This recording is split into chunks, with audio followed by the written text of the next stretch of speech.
Hay lugares donde el miedo no se ve, no hace ruido, no deja huellas visibles, pero existe. No vive en casas abandonadas ni en bosques oscuros. Vive aquí, en la mente humana. Hola y bienvenidos una vez más a este espacio, donde lo desconocido, lo inquietante y lo profundamente humano se encuentran. Hoy no hablaremos de fantasmas ni de demonios, pero lo que vamos a explorar puede ser incluso más perturbador. Antes de comenzar, quiero pedirte algo importante. Escucha este episodio con empatía. El tema de hoy, el trastorno de identidad disociativa, no es un espectáculo, no es ficción y no es algo que deba tomarse a la ligera. Es una condición real, documentada y profundamente ligada a dolor humano. Aquí no vamos a juzgar, ni a exagerar, ni a romantizar. Vamos a entender porque detrás de cada historia hay alguien que intentó sobrevivir de la única manera que pudo. Hay algo que siempre me ha fascinado, pero al mismo tiempo me aterroriza sobre las personas. La idea de que dentro de su mente pueda existir más de una identidad.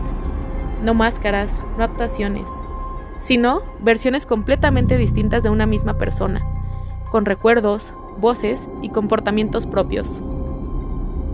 Y a esto se le conoce como el trastorno de identidad disociativo. Es un trastorno complejo, poco común y muchas veces mal entendido, porque aunque el cine y las historias populares nos han hecho creer que es algo muy común en los criminales, déjenme les digo que la realidad es algo muy distinto. Y es aquí donde comienza lo más inquietante.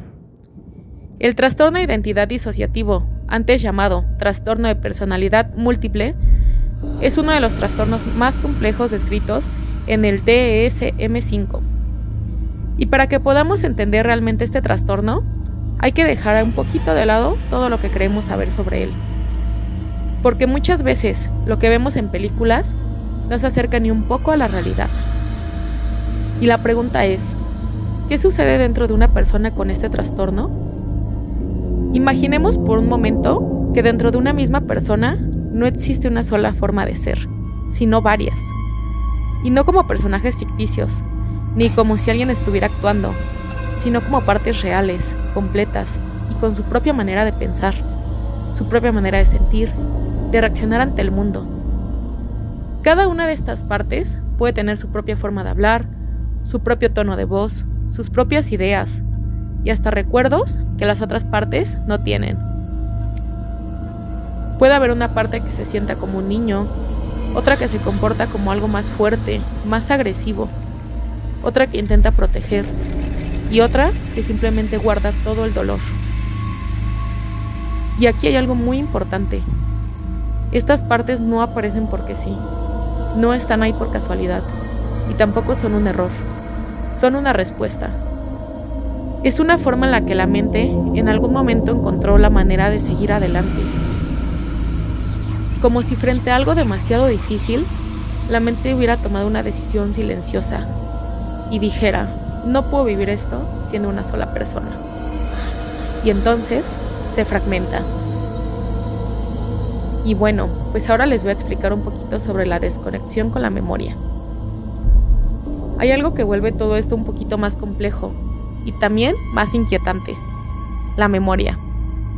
Una persona con ese trastorno no siempre recuerda todo lo que vive día con día. Pero no hablamos de olvidar cosas pequeñitas, hablamos de perder momentos completos. Puede pasar un día y la persona está en un lugar, de pronto no sabe cómo llegó ahí. O que alguien le diga, oye, ayer hiciste esto, pero en su mente ese recuerdo no existe. Puede encontrar mensajes escritos, compras realizadas, objetos en su casa y no reconocerlos como propios. Es como si su vida estuviera dividida en varios capítulos, pero no todos están disponibles al mismo tiempo. Como si alguien más hubiera vivido partes de su historia. Y esto genera algo muy fuerte: confusión, desorientación y muchas veces también miedo. Porque no hay nada más inquietante que sentir que no tienes acceso a tu propia vida.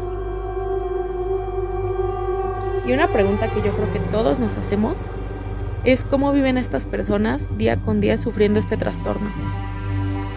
Vivir con esto no es algo que se pueda esconder fácilmente, aunque muchas veces, desde afuera, no lo puedan notar las demás personas. Pero por dentro, para quien lo padece, la experiencia puede ser algo caótica. La persona puede sentir cambios repentinos en su forma de pensar, en sus emociones, en sus decisiones, pero sin entender completamente por qué está pasando esto. Puede haber momentos en que se sienta completamente segura y otros en que todo se vuelva confuso. Las relaciones personales se ven afectadas porque las personas a su alrededor pueden notar cambios, pero no los comprenden. En la escuela o en el trabajo puede haber dificultades para mantener continuidad, porque hay partes de la experiencia que simplemente no están presentes en la memoria. Pero quizás lo más difícil es la relación que viven con uno mismo. Imagínate no tener una sensación de claridad, de identidad, no tener certeza de quién eres en todo momento, o sentir que dentro de ti hay algo que no puedes controlar del todo. No es algo funcional, no es cómodo. Viven en una lucha constante. Una lucha por entender, por integrar y por mantenerse presentes. La finalidad de hablar de estos temas, además de que queremos informarlos a ustedes, también es romper con ideas equivocadas acerca de los trastornos mentales. Durante mucho tiempo, este tipo de experiencias fueron malinterpretadas. En distintas épocas se pensaba que estas personas estaban poseídas o que algo externo había tomado control de ellas. Pero hoy en día, con el conocimiento actual, sabemos que no es así. No es algo sobrenatural ni tampoco paranormal. Más bien, es una respuesta de la mente humana y es una de las más complejas y también de las más impactantes. Y hay algo muy importante que debemos de saber. Este trastorno no aparece por consumo de drogas, ni por alcohol, ni por una enfermedad física. No viene de afuera, viene de adentro de la mente. Es una forma de adaptación. Es como la forma en la que la mente encuentra cómo seguir existiendo cuando lo que ha vivido es demasiado difícil de sostener. Si hay algo que debemos de entender, es que la mente humana está diseñada para sobrevivir. Y cuando el dolor es demasiado grande, demasiado constante o demasiado temprano en la vida de un ser humano, la mente busca soluciones. Y a veces esas soluciones no son perfectas, pero son efectivas. Dividir, separar, proteger, no para destruir a la persona, más bien para mantenerla con vida. Y al final, este trastorno no es una condición clínica nada más, es una historia. Es la historia de alguien que vivió algo tan difícil que su mente tuvo que crear más de una forma de existir para poder soportarlo. Y tal vez lo más importante no es preguntarnos ¿cómo es posible esto?, sino entender hasta dónde puede llegar la mente humana cuando lo único que intenta es sobrevivir. Para entender este trastorno hay que entender algo muy importante. La mente humana está diseñada para sobrevivir. Y cuando el dolor es demasiado grande, demasiado constante, demasiado temprano en la vida, la mente no se rompe, se divide. El papel del trauma infantil. La mayoría de los casos de trastorno de identidad disociativa están relacionados con abuso físico o emocional severo, abuso sexual, negligencia extrema, ambientes inestables o violentos. Especialmente durante la infancia.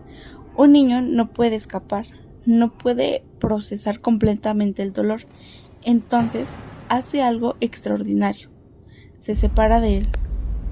Y es que imagina a un niño que vive algo tan doloroso que no puede soportarlo siendo una sola persona.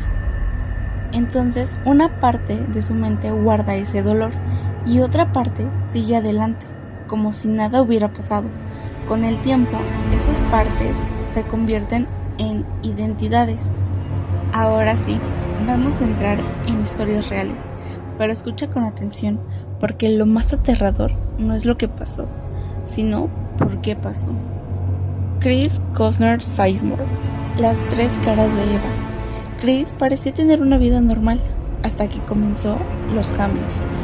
Había momentos en los que su personalidad era tranquila, responsable, pero de pronto apareció otra versión de ella, impulsiva, agresiva, sin filtros, y luego otra más, confundida, asustada, infantil.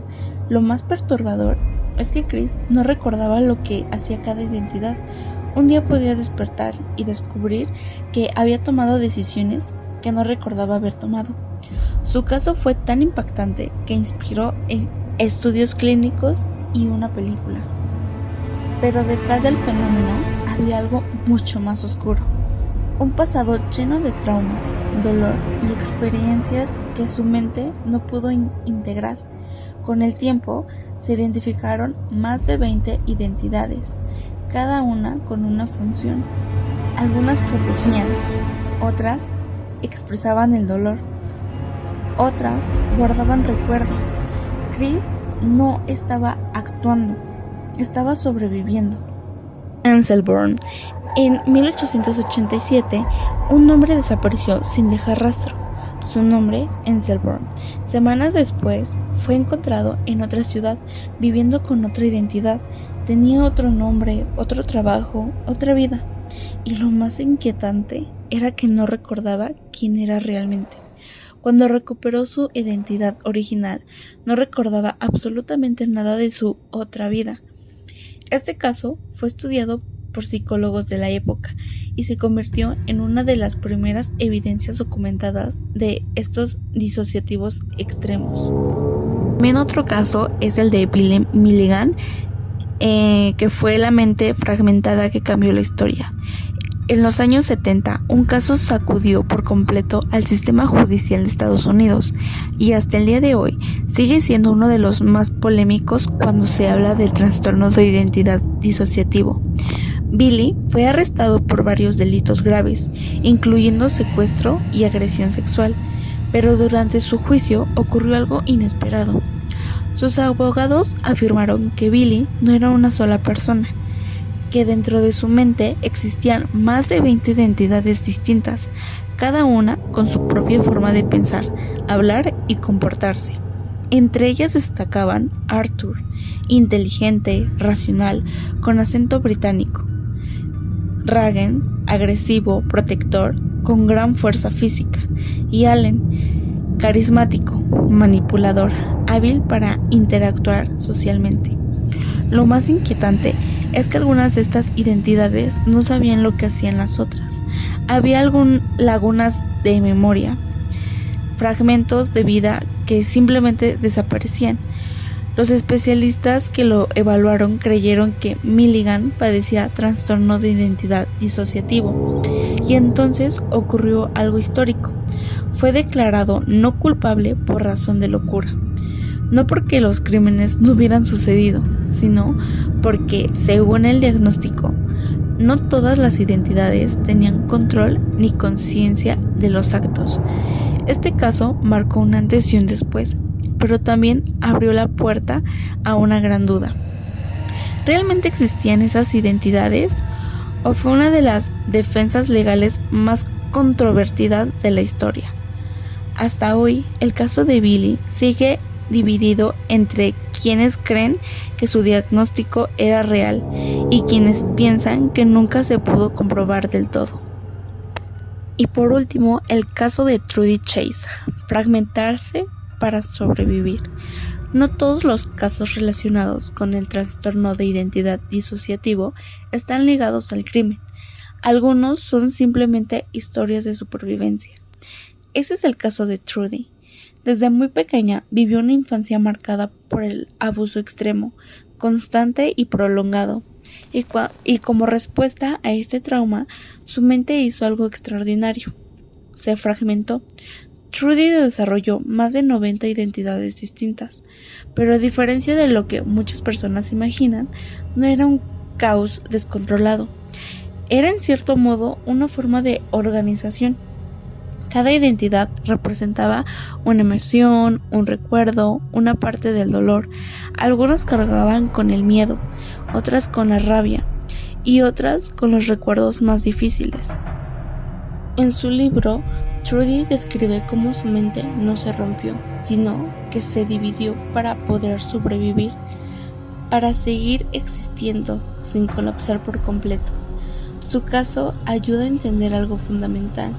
El trastorno de identidad disociativa no es violencia ni peligro.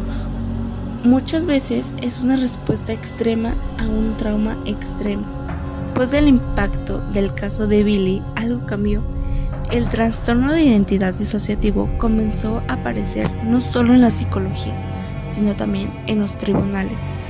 Uno de los ejemplos más claros es el de Kenneth Bianchi, parte del dúo conocido como los estranguladores de la ladera.